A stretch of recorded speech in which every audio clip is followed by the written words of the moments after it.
寒流搁要来啊！即马气象署今仔日是表示讲，礼拜开始就是立冬以来上强的寒流，上寒的时间点是伫咧1月23到24，中部以北可能敢若6度尔，全台湾气温也拢无到10度，所以提醒民众都要做好保暖的措施。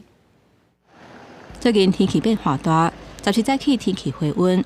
不过气象署表示，民众会当把握19、拜5进前的好天气，因为20拜6搁要变天，转作是单湿凉冷的天气。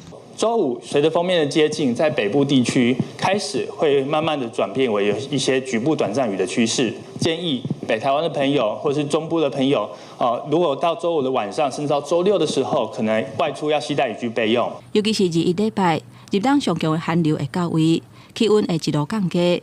气象署指出， 后礼拜1、拜2，北部的山区有机会会落雪，中南部差不多2500公尺至3000公尺的山区，嘛有可能会落雪。预计在下周一晚上，22号下周一晚上，北台湾的高山就可能开始会出现降雪的情形。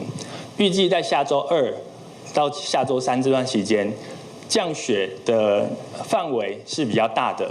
气象署预估，上寒的时间点是伫咧23到24，中部以北会降到6度。 全台湾伫咧10度以下，气象署指出，这段时间天气会先较湿，才变较大，会连续寒6天。呼吁民众，侪岁人甲囡仔都爱穿好少，嘛呼吁拢市民都爱注意寒害的预防。